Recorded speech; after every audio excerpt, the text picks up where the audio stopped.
When you're in Aquarius, you wear this and that types of clothing. Hey guys, today we want to talk about personality types with me, Lissyyy. Coffee. I feel like this is getting a big thing at the moment, at least in Germany, where everyone is starting to analyze their personality types. But it's funny because last year when I was going to Malaysia and doing my internship there, it was already a thing because they were asking me to do this test before I start my internship there. If you want to know what type I am and what it means, then stick through this video. So this personality quiz called the 16 personalities is not just some what kind of person are you when you like your coffee in the morning like this? When you're in Aquarius, you wear this and that types of clothing. This is nothing like that because it is based on scientific research, which is basically the way it should be. It is based on a personality model where you have two different scales where apparently everyone fits in. So it's a scale of being an extrovert and an introvert, and the scale of being judging and perceiving. That's a really old thesis by Jung, which is the basic of this model. Further research added some kind of letters as acronyms for personality traits. Those are the weird abbreviations that you get as a result of your test, like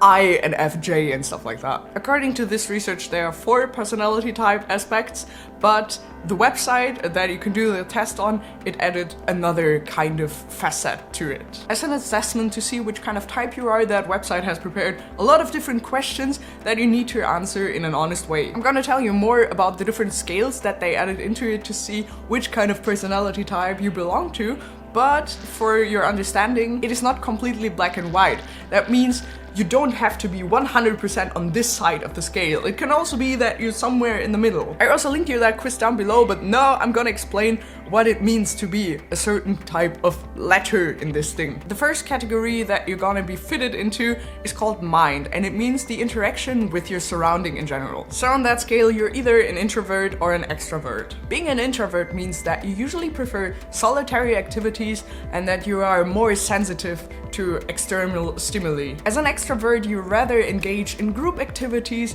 you like being around people, you're usually quite charismatic and all. Those people also tend to be easily excited. The next category is called energy, and it means how we see the world and process information. So you can be the observant type or the intuitive type. As an observant, you are more likely to be analytical, pragmatic, practical, and have pretty strong habits that you're sticking to. As an intuitive person, you are creative, curious, open-minded, and also look for hidden meanings behind something. And you may also not be the person to really look for stability in your life. Next off, there's the human nature, and it means emotions and the connected decision making. On this scale, it is thinking versus feeling. A thinking person is more objective, logic-orientated, and rather hides their feelings, while a feeling person is sensitive, more emotional, empathetic, and looks out for social harmony. The last point of the basic concept is called tactics, which also refers to work and decision making. In this point, it is judging against prospecting. As a judging person, you're organized, decisive, and you prefer structure. A prospecting person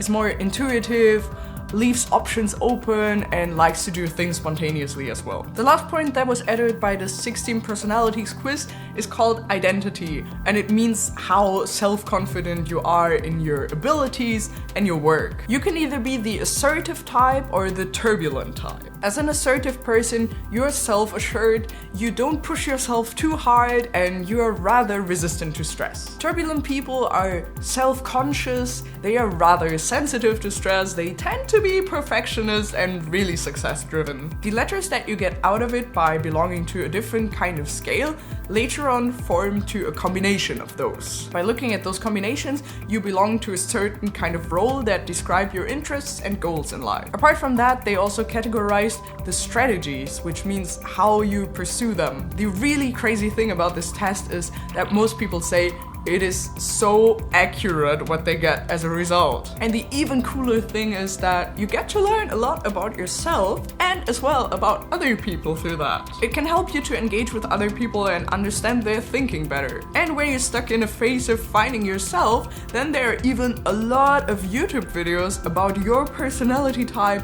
and what career might be interesting or what way of living you might be able to pursue that gives you happiness. It made me super curious types, and I was digging a lot deeper in this topic and watching so many videos about it. So I got really hooked, and now I'm excited if you are as well. By the way, I am an ENFP-A type. So what are you? Write it in the comments below and let's start some discussion, because I really think that topic is so dope. If you want to see some more videos about personality types, or especially about ENFPs, then hit me up in the comments below as well, and I hope you check out my social media channels and other videos as well, and I'll see you in the next one. Bye bye!